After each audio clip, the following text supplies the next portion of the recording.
Hey, it's Ramsey Dewey over here in Shanghai, China. Welcome to another edition of Q&A with the Coach. So, some of y'all asked me, what is the deal with George St. Pierre? Specifically, how is it that this guy from a karate background with no wrestling experience whatsoever, as a grown man, as an adult, learning wrestling ex post facto, became the best wrestler in the sport of mixed martial arts, arguably? How did that happen? You would think it would stand to reason that one of those NCAA national champion type of wrestlers would be the one we would look to as the shining example of wrestling for mixed martial arts. But the key phrase there is wrestling for mixed martial arts, which may come to you as a surprise, is an importantly different thing than wrestling for wrestling. I've said before many times on this channel, which has sparked this question, that 80% of wrestling doesn't work in MMA, 80% of jiu-jitsu doesn't work in MMA, 80% of Muay Thai doesn't work in MMA, 80% of boxing doesn't work in MMA, etc. Because it's none of those things. It's its own unique sport. The nuances are different. The details are different. The setups are different. The strategies are different. The game plans are different and unique. And if you don't respect that uniqueness, you will pay for it. There are dire consequences for that. The wrestling in mixed martial arts is streamlined, but additionally, it is different. How is it different? Well, you've got to account for striking, of course. You've got to account for everything that is not present in the sport of wrestling, which is a lot. It's a whole lot. The stances are different. The setups are different. The execution of the technique is different. So if you want to become a wrestling champion at a national level, at a high school level. Yeah, let's go that low. At a high school level, American high school wrestling level.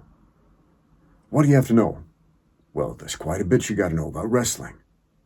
You got to know all of these little details that do not factor into the sport of mixed martial arts. Now, if you take a guy like George St. Pierre, who is arguably the best wrestler for the sport of mixed martial arts, learned as a grown man, once again, and put him against, say, a really good high school wrestling champion of similar size and athleticism, how would George do in that match? Well, I don't know, because I haven't seen it. I don't think you have either. If you have, please link me to a video of that. But I suspect it would be a very different thing. I suspect we wouldn't see the best wrestler in the sport, if you will. I think we would see a guy maybe even struggling a little bit. There was a video, Freddie Roach commented on it. You can still see it on YouTube, I believe, where Anderson Silva was sparring, boxing sparring. Can't remember the dude's name, but he was a light heavyweight, I believe, boxer. And Anderson got in the ring with him, and they sparred, did a nice spirited sparring session. Not a fight, but a spirited sparring session. And Freddie Roach commented, he was kind of surprised, like, this is the guy I've heard about who's the best striker in MMA right now. You know, this when Anderson Silva was at the top of the game. This guy's the best boxer in MMA? Because against this guy that you haven't heard of, this light heavyweight boxer that you haven't heard of unless you're really, really deep into the sport of boxing, he looks pretty average. But yeah, man, that's usually how it goes. You take an expert mixed martial artist, put him in the sport of boxing, he's going to look pretty average, most likely. You put him in the sport of wrestling, he's going to look pretty average. Put him in the sport of jiu-jitsu, probably pretty average. Put him in his own sport in which he excels, well above average. No, that's not a case of taking a little bit here and there cherry picking, adapting what is useful and discarding what is not. No, man. It is preparing specifically for a specific sport and respecting it as such. I am constantly plagued with questions from young guys, guys in their late teens usually, who are so dramatic with these questions. Ramsey, I'm 15 years old. Is it too late for me to learn something new that I don't already know? If it's too late for you at age 15 to learn something new, you've come to the wrong planet, my friend. If you do not adapt to the day-to-day of your life, you will not survive very long in this world, my friends. Wrestling for mixed martial arts, it's not complicated. It's difficult, but it's not complicated. It's simple, but it's not complicated. Can you learn how to do it as an adult? Heck, yes, you can. Can you learn how to do it at the ripe old age of 15?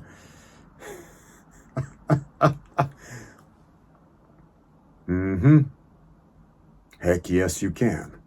Do you have time? Is it too late? No, absolutely not. Time is obviously a limiting factor for us. That's why our game plans have to be streamlined. George St. Pierre, you look at his actual wrestling. What was it? Was he doing every move in the book? No. The man had 2 takedowns, double leg and the single leg. He had 2 setups, 2 good setups for each of those takedowns. And he had 2 different finishes for each of those takedowns. That was his wrestling. Then once he got to the ground, what did he do? Held people in guard and did basically 2 different guard passes and 2 different half guard passes. Not a complex game plan. And that's part of the reason it worked so well. You do not need all the techniques. And please stop quoting that Bruce Lee saying, I fear not the man who has practiced 1,000 kicks. I fear the man who has practiced 1 kick 1,000 times. If all you practice is 1,000 kicks, your kicks are still going to suck. That's not enough. That's not even close to enough. If all you have in your arsenal is 1 weapon, even if you practice that 1 weapon a bazillion times, your fighting's going to suck. 1 is not enough. And 1,000 times is not enough. It's an understatement. Yeah, I get that. I understand that. But there's a lot of literalists out there on the internet. Oh man, I did a whole push-up today and I don't look like an aesthetic bodybuilder yet. What am I doing wrong? That's a hyperbolic statement, but yeah, you get it. I hear things like that fairly often. What are you doing wrong, guys? What are you doing wrong? Stop focusing on what you're doing wrong, man. I see this all the time. I'm going off on a tangent a bit. One thing I hate to see in YouTube videos and titles and thumbnails, what you're doing wrong. I've probably made a couple of those before. Everything you're doing wrong. Don't ever do this. All these negative statements. No. And all of these unconfident kids who, they want somebody to pat them on the back and say, good job, son, you're doing okay. And they see something like this. Everything you're doing wrong. Don't ever do this. No. And they'll click on it because they want validation. They want to feel like they're in the club. Oh, no, I'm not doing that thing this popular YouTuber told me not to do. So I'm in the club. I'm okay. I'm in the clear.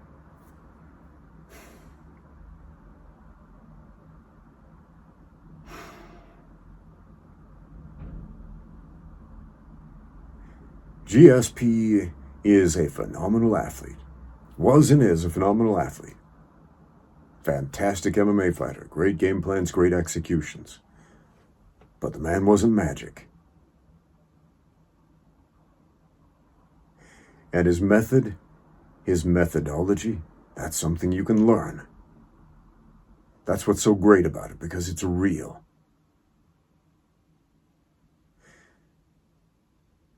Whatever age you are, whatever access you have or don't have to quality wrestling instruction, is it too late for you? No, wrestling is not that complicated. And the game plans for implementing wrestling into your mixed martial arts, in many ways, is actually a lot easier than wrestling for wrestling. Do not despair if you didn't wrestle in high school or in college, or if you live in a country where wrestling schools are not prominent. It's a really simple thing. Get some mats. They can be cheap ones. Make some. They're not that difficult. Yeah, man, there are all kinds of things you can make mats with. As long as you have a surface that you can roll around on a little bit without getting skinned up too badly. Get some friends. And follow a couple of very simple rules. Try to put the other guy on the floor and pin him on his shoulders.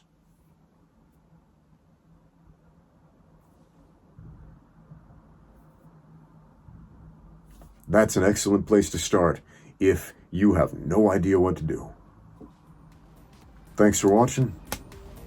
Now get out there and train. Hey fella, looks like you could use a rash guard. What for, you say? Well, they protect your skin against mat-borne illnesses, mat burn, and they make you look incredibly cool. But where do I get a rash guard from? Hey, have you heard of xmartial.com?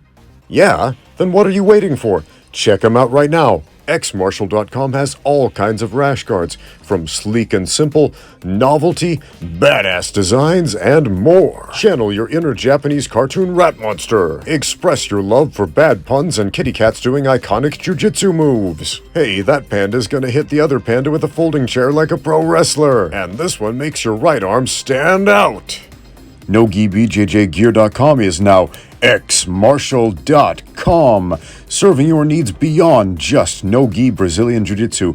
Now, find brand new equipment for mixed martial arts, kickboxing, Muay Thai, wrestling, and more at xmartial.com. As always, use my code Ramsey10 for 10% off everything on the website. Once again, that's xmartial.com. Rash guards, spats, shorts, and more.